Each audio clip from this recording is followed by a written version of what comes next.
नमस्कार प्रिय श्रोता बंधुरा राधा कृष्ण उइथ पियाली चैनेले आमी पियाली आछि आज के आपनादेर साथे श्रीमद् भगवत गीता पाठ करे शोनानोर जोन्नो।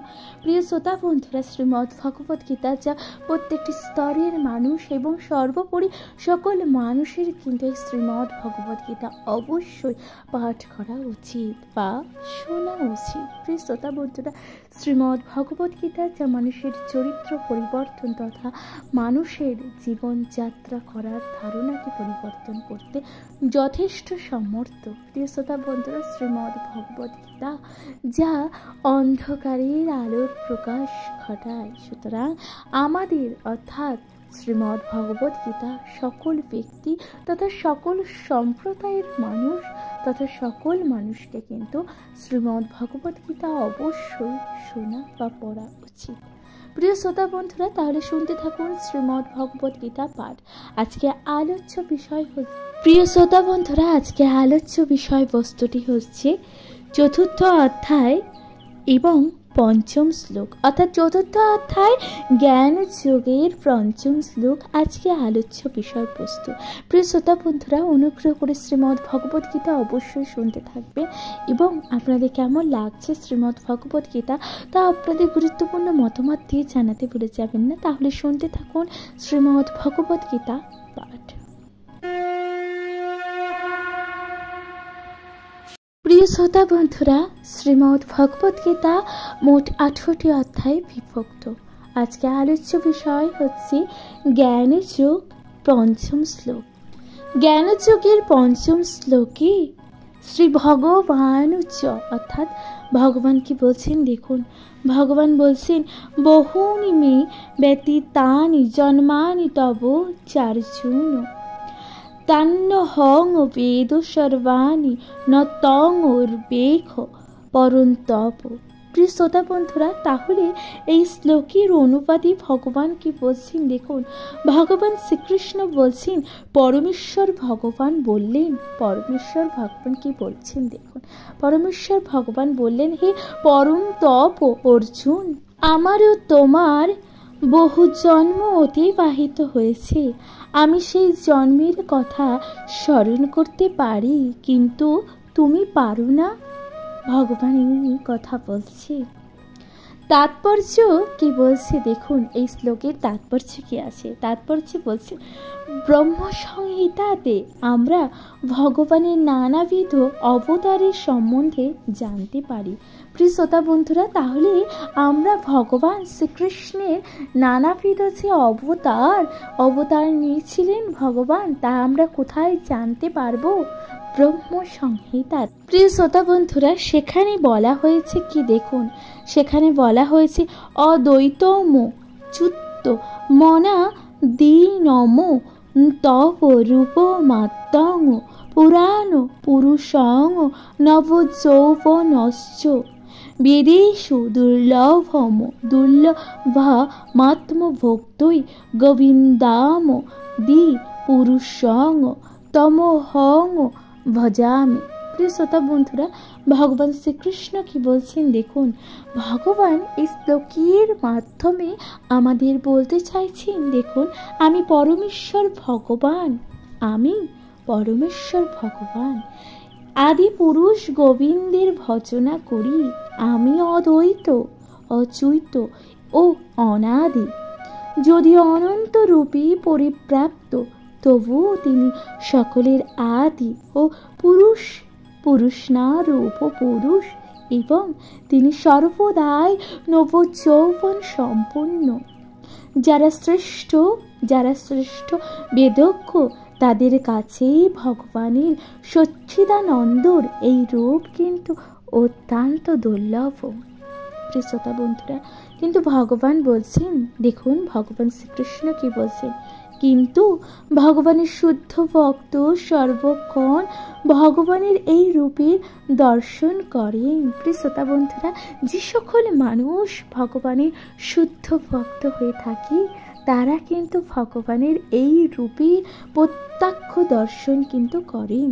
এবং ব্রহ্ম সংহিতাতে আরো বলা হয়েছে ব্রহ্ম সংহিতাতে কি বলা হয়েছে দেখুন বলছেন রামাদি মূর্তিষু कलानि এম তৃষ্টন নানাবতারম করণ উদ্বোধ বেণীষু কিন্তু কৃষ্ণং স্বয়ং সমভবত পরমং পুরাণ ইয়া গোবিন্দাম আদি পুরুষং তমোহং ভজামি।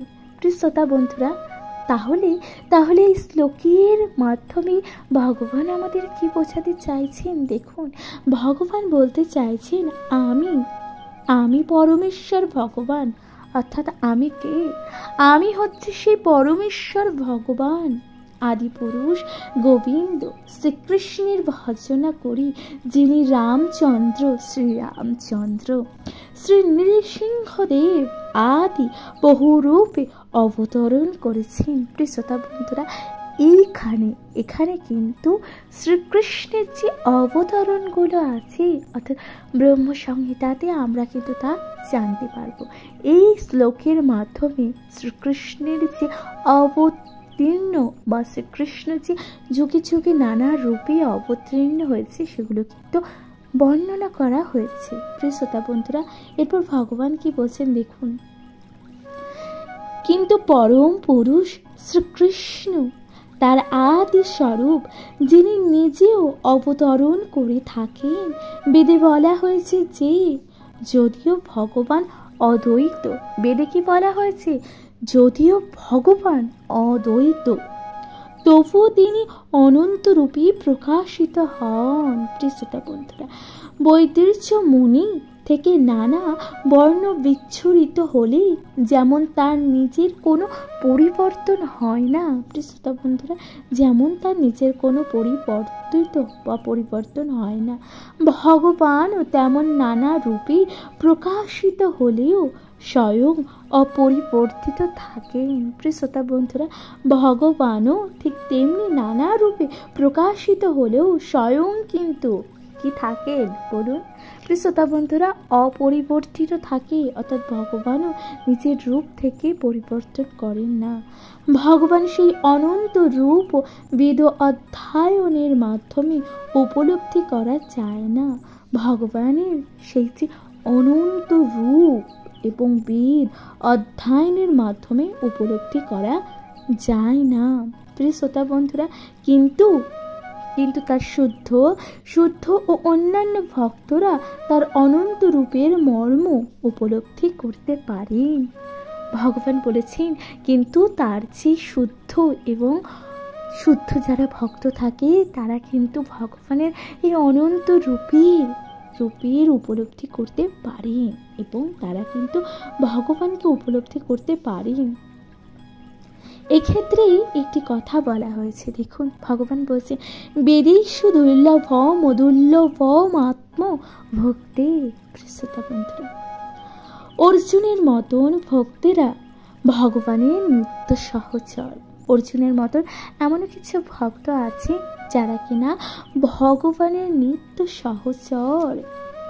ভগবান যখন অবতরণ করেন, অর্থাৎ ভগবান যখন এই যে ধরাধামে অবতীর্ণ হয়, ঠিক আছে, তখন তার অন্তরঙ্গ ভক্তেরা তাদের যোগ্যতা অনুসারে তার সেবা করার জন্য তার সঙ্গে অবতীর্ণ হন। অর্থাৎ তার যে অন্তরঙ্গ সেই ভক্তরা থাকে তারাও কিন্তু ভগবানের সঙ্গে এই যে ধরাধামে তারাও অবতীর্ণ হন ভগবানকে সেবা করার জন্য। প্রিয় শ্রোতা বন্ধুরা, ভগবান শ্রীকৃষ্ণ বলছেন, অর্জুন কিন্তু সেই রকমের একজন ভক্ত। তাহলে অর্জুন কে? অর্জুন হচ্ছেন সেই রকমের একজন ভক্ত যিনি কিনা ভগবানের সেবা করতে পারেন। এরপর ভগবান শ্রীকৃষ্ণ বলছেন যে এই শ্লোক থেকে বোঝা যায় যে লক্ষ লক্ষ বছর আগে ভগবান যখন সূর্যদেব বিবস্বানকে ভগবদ গীতা শুনিয়েছিলেন, তখন অর্জুনও অন্য কোনো রূপে সেখানে উপস্থিত ছিলেন। প্রিয় শ্রোতা বন্ধুরা, ভগবান শ্রীকৃষ্ণ বলছেন যে লক্ষ লক্ষ বছর আগে যখন সূর্যদেব বিবস্বানকে যখন ভগবান শ্রীকৃষ্ণ এই ভগবদ গীতার মাহাত্ম্য বোঝাচ্ছিলেন, তখন অর্জুনও কিন্তু কোনো বিশেষ রূপে সেখানে উপস্থিত ছিলেন। প্রিয় শ্রোতা বন্ধুরা, ভগবান শ্রীকৃষ্ণ এরপর কি বলছেন দেখুন, লক্ষ লক্ষ বছর বিভীষণকে কিন্তু শুনেছিলেন, তখন তিনি কিন্তু অর্জুন সেখানে কিন্তু নানান রূপে উপস্থিত ছিলেন, কিন্তু ভগবানের সঙ্গে অর্জুনের পার্থক্য হচ্ছে যে ভগবান সেই ঘটনার কথা ভোলেননি। অর্থাৎ ভগবানের সাথে অর্জুনের কি পার্থক্য একটাই, যে ভগবান কিন্তু সেই ঘটনাটিকে বলেননি, কিন্তু অর্জুন তা ভুলে গেছেন। ভগবান শ্রীকৃষ্ণ বলছেন, বিভু চৈতন্য ভগবানের সঙ্গে অনু চৈতন্য জীবের এটি পার্থক্য। প্রিয় শ্রোতা বন্ধুরা, ভগবান বলছেন এই যে বিভু চৈতন্য এবং অনু চৈতন্য ভগবানের সাথে এটি হচ্ছে একটিমাত্র পার্থক্য। যদিও অর্জুনকে এখানে শক্তিশালী বা মহাশক্তিশালী বীর বা পরপন্থ বলে সম্বোধন করা হয়েছে, যিনি শত্রু দমনে সমর্থ ছিলেন, কিন্তু পূর্বজন্মের কথা মনে রাখতে অর্জুন কিন্তু সমর্থ ছিলেন না। প্রিয় শ্রোতা বন্ধুরা, দেখুন এখানে কিন্তু অর্জুনকে একজন মহাশক্তিশালী বীর হিসাবে অর্জুনকে বলা হয়েছে, কিন্তু তারপরেও অর্জুন কিন্তু শক্তি সঞ্চয় করতে পারলেও অর্জুন কিন্তু পূর্বজন্মের কথা মনে রাখতে সমর্থ ছিলেন না। তাই জড়জাগতিক ক্ষমতার মাপকাঠিতে জীব যতই মহৎ হোক না কেন, সে কখনোই ভগবানের সমতুল্য হতে পারে না। প্রিয় শ্রোতা বন্ধুরা, তাহলে এখানটাই বোঝা যাচ্ছে যে এই যে জড়জাগতিক সমাজে জীব যতই শক্তিশালী হোক না কেন, জীব যতই অর্থবান, জীব যতই ক্ষমতাবান হোক না কেন, সে কিন্তু কখনোই ভগবানের সমতুল্য হতেই পারবে না, কারণ ভগবান শ্রীকৃষ্ণ হচ্ছে স্বয়ং পরমেশ্বর। ব্রহ্মসংহিতাতে ভগবানকে অচ্যুত বলে বর্ণনা করা হয়েছে, যার অর্থ জড় জগতের সংস্পর্শ এলেও ভগবান কিন্তু কখনোই আত্মবিস্মৃত হন না। প্রিয় শ্রোতা বন্ধুরা, তাই ভগবান এবং জীব কখনোই সমকক্ষ হতে পারেন না, তাই না? তাই সুতরাং প্রিয় শ্রোতা বন্ধুরা, ব্রহ্মসংহিতাতে বলা হয়েছে যে জীব ও ভগবান কখনোই কিন্তু সমকক্ষ বা সমান হতে পারেন না, তাই না? এমনকি অর্জুনের মতন মুক্ত জীবের পক্ষেও তা সম্ভব নয়। প্রিয় শ্রোতা বন্ধুরা, অর্জুন যদিও ভগবানের ভক্ত, অর্জুন একজন ভগবানের ভক্ত, এটি কিন্তু নিঃসন্দেহে, কিন্তু তিনিও মাঝে মাঝে ভগবানের স্বরূপ থেকে বিস্মিত হন। কিন্তু ভগবানের দিব্য কৃপার ফলে ভক্ত মুহূর্তের মধ্যে আবার ভগবানের অচ্যুত স্তর উপলব্ধি করতে সমর্থ হন, কিন্তু অভক্ত বা অসুরেরা কখনোই এই দিব্য স্তর উপলব্ধি করতে পারে না। প্রিয় শ্রোতা বন্ধুরা, তাই ভগবান বলছেন দেখুন, অসুরেরা কিন্তু এই যে দিব্য স্তর তা কিন্তু কখনোই উপলব্ধি করতে পারে না। সেই জন্যই গীতায় বর্ণিত এই দিব্য তত্ত্বকে আসরিক বুদ্ধি দিয়ে হৃদয়ঙ্গম করা যায়। প্রিয় শ্রোতা বন্ধুরা, ভগবান শ্রীকৃষ্ণ বলছেন যে কিন্তু অভক্ত বা অসুরেরা কখনোই এই দিব্যস্তর উপলব্ধি করতে পারে না, কিন্তু সেই জন্যই গীতায় বর্ণিত এই দিব্য তত্ত্বকে আসরিক বুদ্ধি দিয়ে হৃদয়ঙ্গম করা যায় না। যদিও ভগবান শ্রীকৃষ্ণ ও অর্জুন উভয় নিত্য শাশ্বত, কিন্তু লক্ষ লক্ষ বছর আগে তার প্রকৃতির বা প্রকৃতির সমস্ত লীলায় শ্রীকৃষ্ণের মনে আছে। প্রিয় শ্রোতা বন্ধুরা, লক্ষ লক্ষ বছর আগে ভগবানের কি কি ঘটনা ঘটেছে ভগবান শ্রীকৃষ্ণের কিন্তু সব মনে আছে, কিন্তু অর্জুনের কিন্তু তা মনে নেই। ভগবান বলছেন কিন্তু অর্জুনের তা মনে নেই। এখানে আমরা বুঝতে পারি যে এই যে জীবের দেহান্তর হবার ফলে অর্থাৎ তার পূর্ণ বিস্মরণও ঘটে। অর্থাৎ ভগবান শ্রীকৃষ্ণ বলছেন যে এখান থেকে আমরা বুঝতে পারি কোনো মানুষ যদি তার দেহ ত্যাগ করে বা তার মৃত্যু হবার পর পুনরায় যখন অন্য দেহ ধারণ করে, সে ব্যক্তির কিন্তু পূর্বের ঘটনা বা পূর্ব জন্মের কোনো স্মৃতি সে ব্যক্তির তখন আর মনে থাকে না। ভগবান তাই বলছেন তার কিন্তু সব কিছু মুছে যায়, তাই না? কিন্তু ভগবান তার সচ্চিদানন্দ দেহের পরিবর্তন করেন না বলে তিনি কিছুই বলেন না। প্রিয় শ্রোতা বন্ধুরা, ভগবান কিন্তু তার সেই দেহ কিন্তু ত্যাগ করেন না, সুতরাং তিনি কিন্তু কিছুই বলেন না। তিনি অদ্বৈত, তার অর্থাৎ তার দেহ এবং স্বয়ং তিনি এক ও অভিন্ন। ভগবান সম্পর্কিত সব কিছুই চিন্ময়। সুতরাং প্রিয় শ্রোতা বন্ধুরা, এই যে ভগবান সম্পর্কিত সব কিছুই কিন্তু চিন্ময়, কিন্তু জীবাত্মা এবং তার জড় দেহ এক নয়। কিন্তু যে জীবাত্মা এবং যে তার জড় দেহ তা কিন্তু এক হয় না। আর যেহেতু ভগবান স্বয়ং এবং তার দেহ অভিন্ন, এবং যেহেতু ভগবান এবং তার দেহ স্বয়ং অভিন্ন, তাই এই জড় জগতে অবতরণ করলেও তিনি সাধারণ জীবের থেকেই সর্বদাই স্বতন্ত্র থাকেন। শ্রোতা বন্ধুরা, তিনি কিন্তু এই যে সাধারণ জীবের থেকে সর্বদাই স্বতন্ত্র থাকে। ভগবান এই দিব্য প্রকৃতির অসুরেরা কিছু বুঝতে পারে না।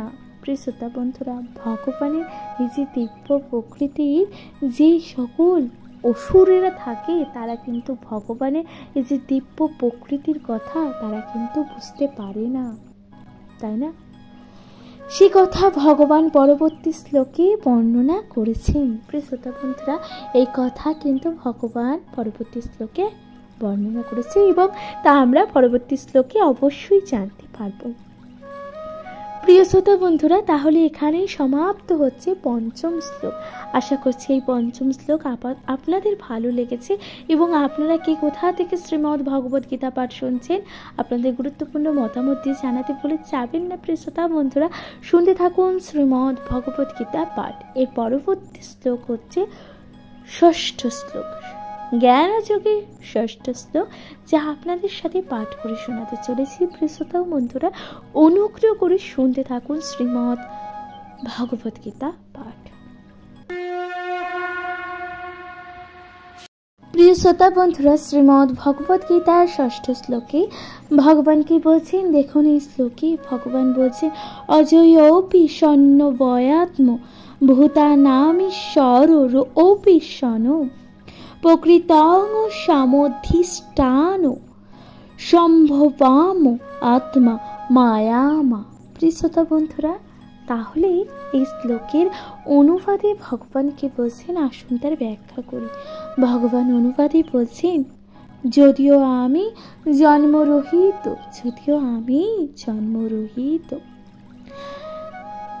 আমার চিন্ময় দেহ অব্যয় এবং যদিও আমি সর্বভূতের ঈশ্বর, তবু আমার অন্তরাঙ্গা শক্তিকে আশ্রয় করে আমি আমার আদি চিন্ময় রূপে যুগে যুগে অবতীর্ণ হই। প্রিয় শ্রোতা বন্ধুরা, তাহলে এই শ্লোকের অনুবাদে ভগবান এইভাবে বলছেন। তাহলে এই শ্লোকের তাৎপর্য কি আছে আসুন তার ব্যাখ্যা করা যাক। তাৎপর্যে বলছেন, ভগবান এখানে তার আবির্ভাবের বৈশিষ্ট্য বর্ণনা করেছেন। ভগবান শ্রীকৃষ্ণ এই যে তার যে আবির্ভাবের কথা এখানে কিন্তু বৈশিষ্ট্য দিয়েছেন, বর্ণনা করেছেন। যদিও তিনি সাধারণ মানুষের মতন আবির্ভূত নন, অর্থাৎ ভগবান শ্রীকৃষ্ণকে সাধারণ মানুষের মতন আবির্ভূত হতে পারেন, তিনি কি আমাদের মতন সকলের কাছে বা সকল যে কোনো মাতৃক গর্ভে জন্ম নিতে পারে? প্রিয় শ্রোতা বন্ধুরা, তবুও তার বহু অতীত জন্মের সমস্ত ঘটনা তার মনে থাকে, কিন্তু সাধারণ মানুষ কয়েক ঘন্টা পূর্বেকৃত তার নিজের কর্মের কথাই মনে রাখতে পারে না, যদিও যদি কাউকে জিজ্ঞাসা করা হয় যে একদিন আগে ঠিক সেই সময়ে সে কি করেছিল, তবে সাধারণ মানুষের পক্ষে সঙ্গে সঙ্গে তার উত্তর দেওয়া একটু কঠিন হয়ে পড়ে, তাই না শ্রোতা বন্ধুরা? ভগবান বলছেন, দেখুন, ভগবান তার কত পূর্ব জন্মের কথা মনে রাখেন, অর্থাৎ ভগবান পূর্ব জন্মে বছরের স্মৃতি মনে রাখেন, কিন্তু একজন সাধারণ মানুষের পক্ষে তাকে মনে রাখা সম্ভব কখনোই নয়। ভগবান বলছেন যে দেখুন, একজন সাধারণ মানুষকে যদি আমরা প্রশ্ন করি যে তুমি কিছুক্ষণ আগে কি করেছিলে, তখন কিন্তু সে ব্যক্তি কোনো উত্তরই দিতে পারবে না, তার পক্ষে একটু কষ্টকর হয়ে যাবে। সেই আর সাধারণ মানুষ আর পরমেশ্বর ভগবান কি এক? ভগবান বলেছেন কখনোই তা নয়। ভগবান শ্রীকৃষ্ণ বলছেন যে তাকে স্মৃতির রোমন্থন করে মনে করতে হয় গতদিন ঠিক সেই সময়ে সে কি করেছিল, অথচ তারাই আবার ভগবান বা কৃষ্ণ হবার দুঃসাহস দেখায়। শ্রোতা বন্ধুরা, ভগবান বলছেন দেখুন, সেই সকল মানুষ ভগবান বা ভগবান শ্রীকৃষ্ণের মতন ভগবান হওয়ার দুঃসাহস দেখায়, তাই না? তারা নিজেদের কর্মের কথাই মনে রাখতে পারে না, তারা কি কর্ম করছেন বা কি কর্ম করছেন না, তাদের নিজেদের গত কর্মের কথাই মনে রাখতে পারে না, অথচ তারা ভগবান হওয়ার সেই দুঃসাহস দেখায়। শ্রোতা বন্ধুরা, এই ধরনের অর্থহীন দাবি শুনে কারোর বিভ্রান্ত হওয়া ঠিক নয়। ভগবান এখানে তার প্রকৃতি বা রূপের কথা ব্যাখ্যা করেছেন। প্রকৃতি বলতে আমরা স্বভাব ও স্বরূপ দুটিই বোঝাই, অর্থাৎ প্রকৃতি বলতে আমরা কি বোঝাই? স্বভাব ও স্বরূপ দুটিই বোঝাই, তাই না? ভগবান বলেছেন তিনি তার চিন্ময় রূপের বা চিন্ময় শরীর আবির্ভূত হন। প্রিয় শ্রোতা বন্ধুরা, ভগবান কি বলছেন দেখুন, তিনি যে তার চিন্ময় রূপের জন্য আবির্ভূত হন, তাই না? সাধারণ জীবেদের মতো তিনি এক দেহ থেকে অরক দেহ বা অন্য এক দেহে দেহান্তরিত হন না, তাই না? বদ্ধ জীবাত্মা এই জন্মে হয়তো এক রকমের দেহ ধারণ করতে পারে। এই যে বদ্ধ জীবাত্মারা থাকেন, তারা কিন্তু এক জীবনে একটি মাত্র দেহ ধারণ করতে পারেন, কিন্তু পরবর্তী জন্মে তাকে ভিন্ন দেহ ধারণ করতে হয়। এবার পরবর্তী জন্মে কিন্তু তাই সেই সকল ব্যক্তিদের কিন্তু ভিন্ন ভিন্ন দেহ ধারণ করতে হয়। জড় জগতে জীবের কিন্তু কোনো দেহ স্থায়ী নয়। শ্রোতা বন্ধুরা, আজ আপনি বা আমরা যে জন্ম নিয়েছি বা যে দেহ ধারণ করেছি, আমরা পরবর্তী জন্মে বা পূর্ব জন্মে সেই একই দেহ বা সেই একই রূপ ধারণ করতে কি পারবো? ভগবান বলছেন তা কিন্তু কখনোই সম্ভব নয়, তাই না? প্রকৃতপক্ষে সে প্রতিনিয়তই তার দেহ পরিবর্তন করছে। প্রকৃতপক্ষে মানুষ তার দেহ কিন্তু পরিবর্তন করছে, কিন্তু ভগবানকে দেহ পরিবর্তন করতে হয় না। শ্রোতা বন্ধুরা, কিন্তু ভগবানকে তার দেহ পরিবর্তন করতে হয় না, তাই না? যখনই তিনি আবির্ভূত হন, তিনি তার অন্তরঙ্গা শক্তির দ্বারা স্বরূপগত দেহ নিয়েই আবির্ভূত হন।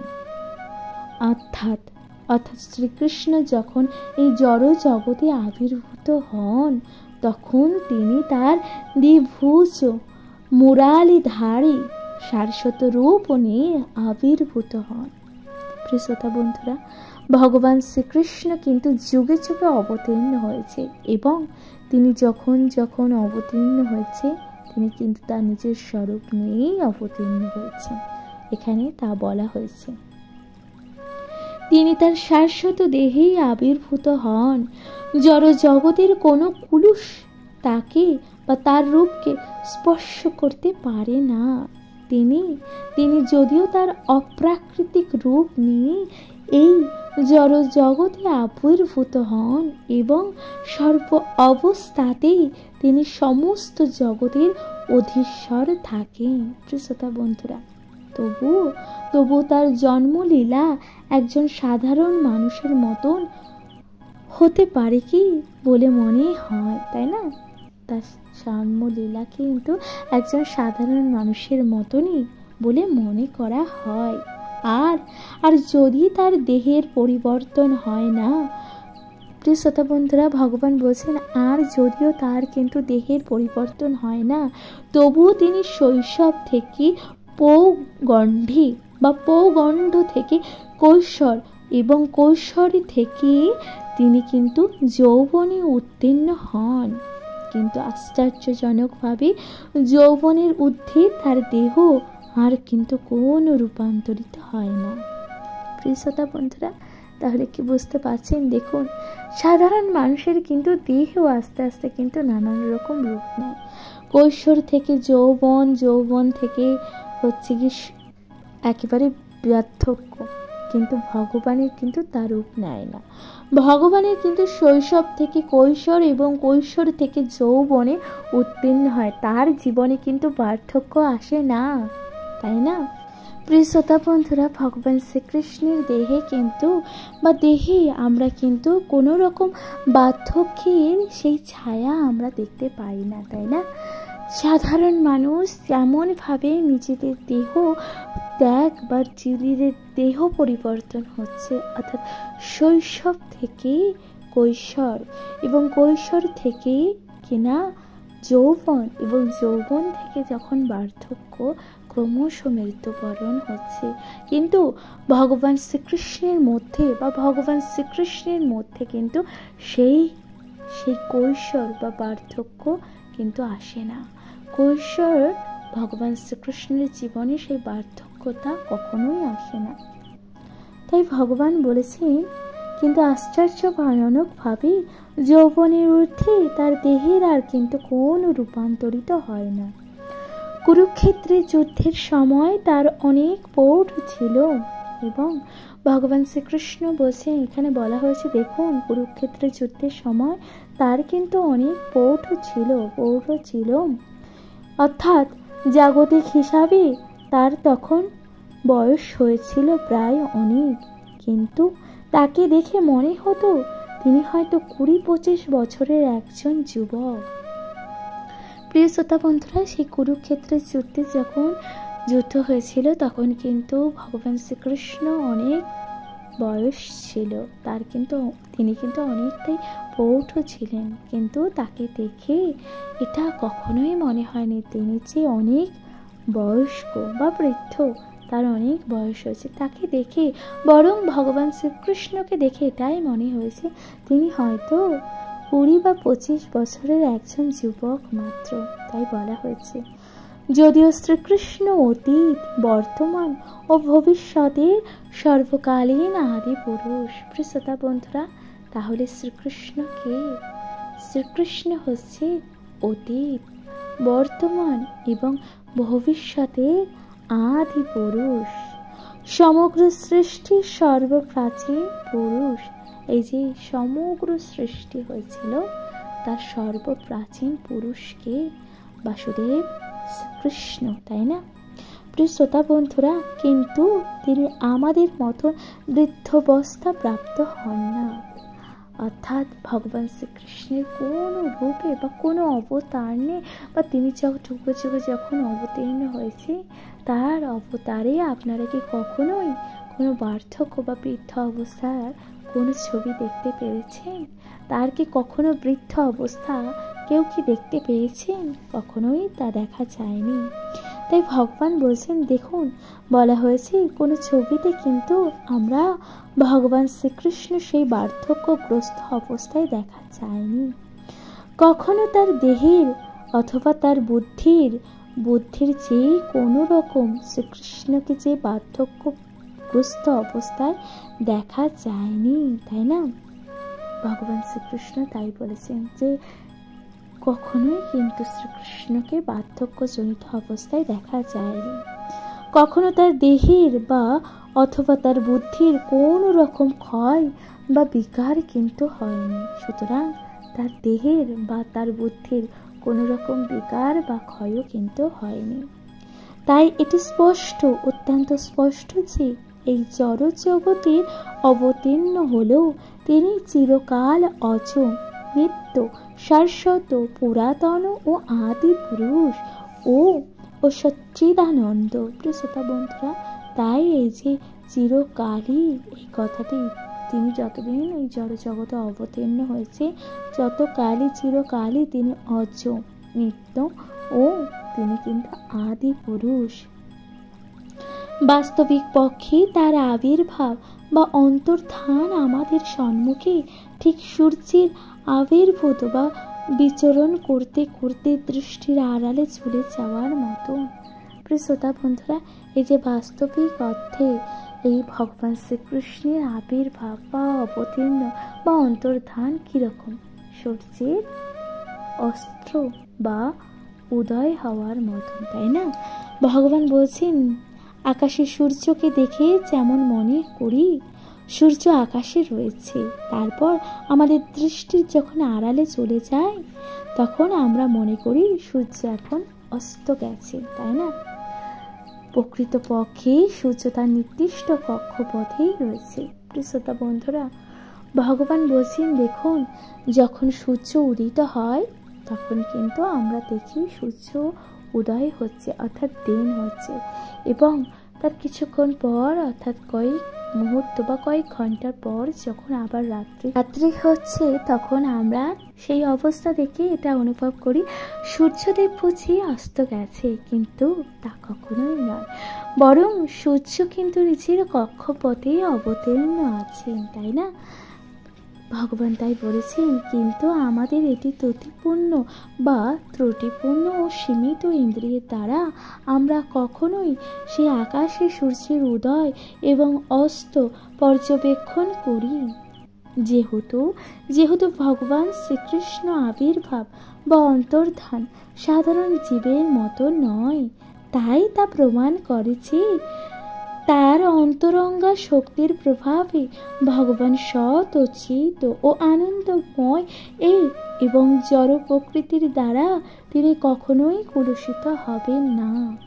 প্রিয় বন্ধুরা, সুতরাং ভগবানের যে জন্ম বা ভগবানের আবির্ভাব বা অস্ত যাওয়া বা চলে যাওয়া, অন্তর্ধান হওয়া, তা কিন্তু আর পাঁচটা সাধারণ মানুষের মতো নয়, তাই না? সুতরাং ভগবান কিন্তু এই যে জড় জগতের মোহ মায়ার মধ্যে কখনোই কলুষিত হবে না, তাই না? বেদে প্রতিপন্ন হয়েছে যে পরমেশ্বর ভগবান অজ কথাটির অর্থ হচ্ছে অমর। বেদে বলা হয়েছে পরমেশ্বর ভগবান অমর, কিন্তু তবুও মনে হয় তার বহুধা প্রকাশরূপে তিনি জন্মগ্রহণ করেছেন। সমস্ত বৈদিক অনুশাস্ত্র দিতেও প্রতিপাদন করা হয়েছে যে ভগবান জীবের মতন জন্মগ্রহণ করেন বলে মনে হলেও তিনি তার অপরিবর্তনীয় দেহ নিয়েই অবতরণ করেন। প্রিয় বন্ধুরা, পরিবর্তনীয় দেহ নিয়ে তিনি জন্মগ্রহণ করেন, অর্থাৎ অপরিবর্তনীয় মানে যে দেহ পরিবর্তন হয় না, তাই না? শ্রীমদ্ ভগবত গীতাতে বলা হয়েছে তিনি চতুর্ভুজ ও রূপস্য বা পূর্ণ নারায়ণ রূপে তার মায়ের সামনে আবির্ভূত হন। জীবদেহের প্রতি তার অহেতুক কৃপার ফলে তিনি তার শাশ্বত বা আদি রূপে আবির্ভূত হন, অর্থাৎ জীবদেহে তার কিন্তু কৃপা রয়েছে, সেই কারণে তিনি তার শাশ্বত রূপ বা আদি রূপে আবির্ভূত হন, যাতে তারা পরমেশ্বর ভগবানের প্রকৃত রূপ মনোনিবেশ করতে পারে। মনোধর্ম প্রসূত কাল্পনিক বা নির্বিশেষ রূপের প্রতি নয়, যা নির্বিশেষবাদীরা ভ্রান্তিবশত মনে করে থাকে। মায়া অথবা আত্মমায়া কথাটি বা শব্দটির মাধ্যমে বিশ্বকোষ ও অভিধান অনুসারে ভগবানের অহেতুক কৃপার বোঝানো হয়েছে। এই যে মায়া বা আত্মমায়া কথাটির মাধ্যমে ভগবানের যে কৃপার কথাই বোঝানো হয়েছে। ভগবান তার পূর্ববর্তী সমস্ত অবতরণ বা অন্তর্ধানের কথা মনে রাখেন, কিন্তু সাধারণ জীব বা অন্য একটি দেহ পাওয়া মাত্রই তার পূর্বজন্মের সমস্ত কথাই ভুলে যান। প্রিয় শ্রোতা বন্ধুরা, দেখুন শ্রীমদ্ ভগবত গীতাতে বলা হয়েছে ভগবান যতবার অবতীর্ণ হয়েছেন এবং অন্তর্ধান হয়েছেন, তিনি কিন্তু তার সকল জন্মের কথা মনে রেখেছেন। কিন্তু আমরা অর্থাৎ মানুষ তার নতুন দেহ যখন লাভ করছে, সে কি তার পূর্বজন্মের কোনো কথা তার মনে আছে? সেই মানুষ কি ছিল বা তার পরবর্তী জন্মে সে কি হবে, সে কথা কি তার মনে থাকতে পারে? অর্থাৎ আমি বা আপনারা বা আমরা সবাই বা সকলে কি সেই আগের জন্ম বা গত জন্মের কথা মনে আছে? আগে গত জন্মে আমরা কি ছিলাম বা আমরা কোন রূপে জন্মগ্রহণ করেছিলাম, সে কোনো স্মৃতি কিন্তু আমাদের আর মনে নেই। কিন্তু ভগবান শ্রীকৃষ্ণের সকল জন্মের কথা কিন্তু মনে আছে। ভগবান সমস্ত জীবের ঈশ্বর, কারণ জগতে অবস্থান বা করার সময় তিনি বিস্ময়কর বা অতি মানবীয় সমস্ত কার্যকলাপের প্রদর্শন করেন। ভগবান শ্রীকৃষ্ণ কিন্তু সকল জীবের ঈশ্বর, তাই না? তাই ভগবান সব সময় পরম তত্ত্ব এবং তিনি স্বয়ং এবং তার রূপের মধ্যে গুণ ও দেহের মধ্যে কোনো পার্থক্য নেই। ভগবান শ্রীকৃষ্ণ হচ্ছে পরম তত্ত্ব, সুতরাং তার রূপের মধ্যে গুণ ও তার দেহের মধ্যে কিন্তু লাবণ্য বা তার সেই পার্থক্য, দেহের কিন্তু কোনো পার্থক্যই দেখা যায় না। এখন প্রশ্ন উঠতে পারে যে ভগবান কেন জগতে আবির্ভূত হন, আবার কেনই বা অন্তর্হিত হয়ে যান? প্রিয় শ্রোতা বন্ধুরা, সকলের মনে এই প্রশ্নটা হতেই পারে যে ভগবান যুগে যুগে কেন আবির্ভূত হন বা তিনি অন্তর্ধান চলে যান। প্রিয় শ্রোতা বন্ধুরা, সেই কথা পরবর্তী শ্লোকে আমরা জানতে পারবো। পরবর্তী শ্লোকে সেই কথা কিন্তু বলা হয়েছে। তাহলে এখানেই সমাপ্ত হচ্ছে ষষ্ঠ শ্লোক। আশা করছি এই যে ষষ্ঠ শ্লোক আপনাদের ভালো লেগেছে। প্রিয় শ্রোতা বন্ধুরা, শ্রীমদ্ ভগবত গীতা পাঠ আপনাদের কেমন লাগছে আপনাদের গুরুত্বপূর্ণ মতামত দিয়ে জানাতে ভুলে যাবেন না। প্রিয় শ্রোতা বন্ধুরা, চ্যানেলে যদি প্রথমবার শুনে থাকেন অবশ্যই চ্যানেলটিকে সাবস্ক্রাইব করে দিয়ে পাশে থাকবেন। প্রিয় শ্রোতা বন্ধুরা, শ্রীমদ্ ভগবত গীতা পাঠ যা সকল স্তরের ব্যক্তি এবং সকল মানুষ, সর্বোপরি সকল ব্যক্তিবর্গ সকলেই শোনা বা পড়া উচিত। শ্রীমদ্ ভগবত গীতা পাঠ কোনো সম্প্রদায় বা কোনো বিশেষ ব্যক্তির জন্য কিন্তু রচিত করা হয়নি। শ্রীমদ্ ভগবত গীতা যা সকল ব্যক্তি বা সকল সম্প্রদায়ের মানুষের জন্যই কিন্তু রচিত হয়েছে। মানুষের স্বার্থে, মানুষের উন্নতি, মানুষের জীবনের উন্নতির জন্যই শ্রীমদ্ ভগবত গীতা পাঠ রচনা করা হয়েছে। সুতরাং প্রিয় শ্রোতা বন্ধুরা, আপনারা কে কোথা থেকে শ্রীমদ্ ভগবত গীতা পাঠ শুনছেন অবশ্যই আপনাদের গুরুত্বপূর্ণ মতামত দিয়ে জানাতে ভুলে যাবেন না। চ্যানেলে প্রথমবার শুনে থাকলে দয়া করে চ্যানেলটিকে সাবস্ক্রাইব করে দিয়ে পাশে থাকবেন এবং আপনাদের গুরুত্বপূর্ণ মতামত দিয়ে জানাতে ভুলে যাবেন না। সবাই শুনতে থাকুন শ্রীমদ্ ভগবত গীতা পাঠ। তাহলে আজকের মতন এখানেই সমাপ্ত। পরবর্তী শ্লোকে আবারও আপনাদের সাথে শ্রীমদ্ ভগবত গীতা পাঠ করতে আমি চাই এবং আমি পিয়ালি আজকে আপনাদের সাথে শ্রীমদ্ ভগবত গীতা পাঠ করে শোনালাম। আশা করছি তা আপনাদের ভালো লেগেছে। সকলে শুনতে থাকুন শ্রীমদ্ ভগবত গীতা পাঠ। আজকের মতো জানাচ্ছি বিদায়। ভালো থাকবেন, সুস্থ থাকবেন, শুনতে থাকবেন শ্রীমদ্ ভগবত গীতা পাঠ। নমস্কার।